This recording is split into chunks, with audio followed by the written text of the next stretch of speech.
Okay, I'll be talking about the public diplomacy aspects with reference to India-Vietnam relations, and specifically that how and what are the means which we need to focus on actually, by which this public diplomacy can be strengthened. Now, uh, we have public diplomacy is what we say. We have just heard the previous speakers as well, and also the Excellency, the Ambassador Pham Sinh Chow talked about it. Public diplomacy is a simple, what we call it as a repositioning of the uh, image of a country that a country uses to build relationship with a foreign public.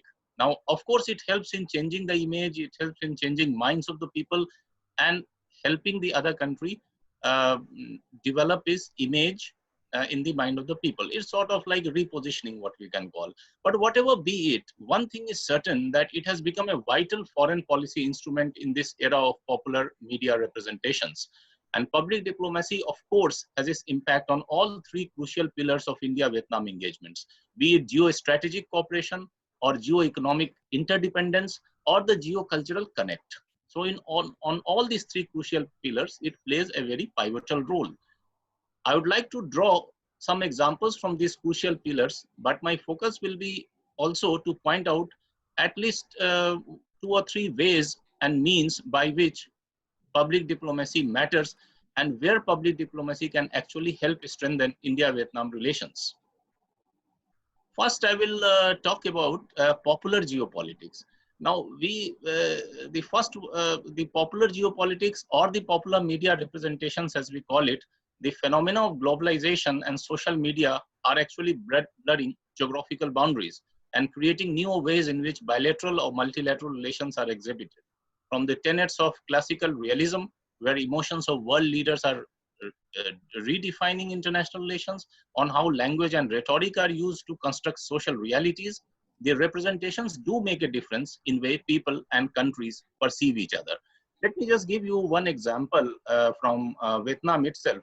First, we have seen the second summit between the US President Donald Trump and North Korean leader Kim Jong-un, which was hosted by Vietnam in Feb 2019. It was seen as something that enhances Vietnam's prestige in the international arena. But have we ever pondered as to why Vietnam was chosen by both the United States and Korea as a suitable host? If we delve deeper into it, we will realize that Vietnam has an excellent regional and global image as a supporter of peace and humanitarian values. And this global image, it has been able to attain through what we call as a dedicated and sustained efforts of the people of Vietnam. Now, this is what largely reflected in the popular media representations also, and this is what has helped in shaping Vietnam's commitment to public diplomacy. Popular geopolitics is very critical these days because it is in fact a branch of study in geopolitics which helps us to decipher perceptions among the general public about a country and its international image. Importantly, popular geopolitical images and representations can be shaped by film, television, social media, cartoon, and also other sources to express the country's geopolitical gravity or to express an image even about its global competitiveness. Now, in 2015, we have seen that Vietnam amended its regulations on film censorship and distribution permits. This brought in a new era of domestic motion pictures and film industry in Vietnam, which is expected to be worth $150 million by 2020. Also in 2019 at the Busan International Film Festival, Vietnam launched the Vietnam Film Development Association. That is the Vietnam's National Film Commission. This commission aims to establish linkages between Vietnamese and the international filmmakers and provide them an opportunity to co-produce films, given the increasing demand for films now in Vietnam and also in Southeast Asia largely. Also, I must mention that in 2018, Vietnam Embassy has already entered into a cooperation with International Chamber of Media and Entertainment Industry and jointly created Indo-Vietnam Film and Cultural Forum. Now, it happened at the Marwai studio in the Noida Film City, and this was a major building block, not only in India-Vietnam diplomatic engagements, but also it has strengthened the cultural and the public diplomacy initiatives. The film industry in India, if you look at, is worth $3.7 billion and grows at an average of 10% per year. But I would say that given the huge interest in Vietnam about Bollywood films and also the need to create awareness about the life and culture of Vietnam among the people of India, it is imperative that this cultural forum undertakes initiatives to organize film festivals, fashion shows, broadcasting of films, and even printing an India-Vietnam film magazine to depict each other's real as well as real life values and the social norms. Now, this will enhance, improve understanding of social and cultural values in both countries, which are so similar and can be so beneficial for each other. This requires more public diplomacy efforts from both sides. The second point that I want to highlight is about the soft power. Now, this is very interesting because through soft power, we see global cooperation, we enhance cooperation through the education and educational exchanges, and we also try to engage our youths in the process of bilateral cooperation, and we also help in better negotiation, developing better negotiation capabilities. The late President Tran Dai Quang, who visited India in March 2018, addressed the professors, researchers, scholars, and the students at the Nehru Memorial Museum and Library in New Delhi. And he mentioned about India's first Prime Minister Jawaharlal Nehru as being a great and close friend of President Ho Chi Minh and of the people of Vietnam. The friendship between India and Vietnam has continued since long time, based upon historical linkages of Buddhism that we share, as well as the cohesive people-to-people contacts that the two countries have been having since their independence. The historical, cultural, and the religious ties have developed in deepening the trust between the people of India and Vietnam and have mutually restored their confidence in each other. But this is still very limited, as you might find a huge population in both countries not actually fully aware about each other's cuisines, traditions, lifestyles, and negotiation styles, and a lot more. Perhaps now we have a larger responsibility to leverage our historical linkages into gaining deeper cultural connect. I would rather say a mass connect across subcultures, across cities, among the youths, and within the communities in both countries, India and Vietnam. I recall a very interesting statement that a US ambassador, Timothy Romer, made during a seminar in New Delhi in 2011, which I was attending. And this reflects on how rigorously the United States pursues its public diplomacy. And by the way, that time, that was 2011, and India was growing at somewhere around 9% GDP growth rate. Mr. Romer said that when President Obama appointed him as ambassador to India, he asked him to shake hand with each and every 1.2 billion people of India that time. Now, and Mr. Romer was truly convinced that this suggestion from President Obama is worthwhile and that it was working for him.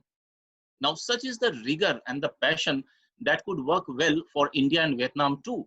Of course, not about shaking hand because, COVID is here and we all know, but it is about the essence of it that we need to at least take up. In fact, India and Vietnam has always stood for each other in times of need. India has supported Vietnam's independence from France. India has opposed the role of the United States in the Vietnam War. India has also supported Vietnam's unification. And India and Vietnam officially they established the diplomatic relations in 1972. And in 2017, we celebrated 45 years of these diplomatic relations. In 1986, Vietnam initiated its Doi Moi reforms to facilitate the transition from a centralized economy to the socialist-oriented market economy. India liberalized in 1991, we all are aware about it, and it was in 1992 that India and Vietnam extended their defense and economic cooperation, including those in the oil and gas sector. Also, it was the same year, that is 1992, when India launched Look East policy, which has helped in enhancing India-Vietnam defense, strategic and military cooperation, and also gradually has led to the conducting of joint naval exercises between India and Vietnam. In 2007, India and Vietnam signed the strategic partnership, which Excellency, the ambassador also talked about, and we later upgraded this partnership to a comprehensive strategic partnership in 2017. So here we see that the role of scholars and think tanks is also crucial for strengthening the tenets of public diplomacy and leveraging from it. Engaging in a thoughtful deliberation and providing practical and pragmatic roadmap to policymakers is also very, very important. We need to actually engage more in track to diplomacy, encourage track to dialogues at the bilateral level so that there is better understanding of the perspectives. It also helps in understanding each other worldview and improves acceptance for that, because every country, aims to fulfill its national interest and therefore may have divergent worldviews at times. Even there may be some diplomatic compulsions too. Therefore, a strong public diplomacy initiative can keep mutual trust between India and Vietnam intact. Now, one key point that we have to be attentive to is about the new and evolving concept of public diplomacy itself. Now, public diplomacy today may not necessarily be state-supported or state-centric activity. Of course, it is a state-supported activity, but this is because there are a large number of and a range of non-state actors as well, like international organizations, NGOs, even private companies. And why not, which are also engaging in communicating with their foreign clients and people in different countries and influencing the worldviews of those people. Now, this can be, for instance, I'll just give you an instance that how private companies and multinational companies too are contributing to the public diplomacy initiatives. For instance, China private firm like Alibaba making huge donations for humanitarian aid in neighboring countries, and even Huawei donating N95 mask and PPE kits in New York in the United States is an example. And why China? Why China? We can take example from Vietnam as well. For instance, the Vietnamese companies that are working in Cambodia have raised more than 11,000 United States dollar to help the people of Cambodia and support the Cambodian government in their fight against COVID-19. And it has set Vietnamese companies have actually set an example in the whole of ASEAN region in their fight against the COVID. It adopted, if you look at Vietnam, Vietnam adopted a very proactive approach to managing the healthcare sector during this pandemic and made timely government interventions to support public health during these trying times. Besides helping Cambodia and Laos, we see that Vietnam has also donated more than 500,000 face masks to 5 different European countries, including the United Kingdom, France, Germany, Italy, and Spain. Now, we already have one more framework I'll talk about that we have, which is called the Mekong-Ganga Cooperation, named after the two big rivers in the region. This cooperation initiative is aimed at enhancing cultural cooperation too, because its 4 main cooperation areas are tourism, culture, education, and transportation. Now, it was established in Vientiane in 2000 in Laos. The Vientiane Declaration, in fact, placed utmost emphasis and importance on performing arts, journalism, literature, healthcare, and even the conservations of heritage sites. If you look at their contribution of the Mekong Ganga and what effort Mekong Ganga is doing, in which India is also a member and Vietnam is also a member, besides other countries, of course, they are contributing in education. For example, India offers 50 annual scholarships under the ICCR, this is Indian Council for Cultural Relations, Mekong Ganga scholarship, and 6 CLMV scholarship for Cambodia, Laos, Myanmar, and Vietnam at Nalanda University for the master's program, and 10 scholarship for the museology and conservation techniques at the National Museum Institute in New Delhi. These are some of the instances where we can find that how educational cooperation and exchanges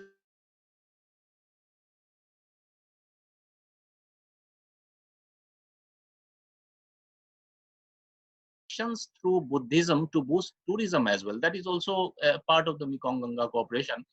And also a very, very important point, because when we are talking, these are the online meetings and online symposium that we are having, and of course there is no lunch or no snacks here. So I just want to mention this point also, that Mekong Ganga talks to popularize the rich culinary traditions of the Mekong Ganga countries by organizing food festivals as well. Now, all these, if you look in totality, we find that is a huge cultural package which actually needs to be harnessed, which needs to be leveraged, and more policy space needs to be provided so that both countries, people from Vietnam also, people from India also can benefit from each other's traditions and cultures. The third point that that is the last point for me. The third point I'll talk about is public diplomacy, how it is going to benefit a post-pandemic scenario. Now, this is again very, very critical at this point to talk about.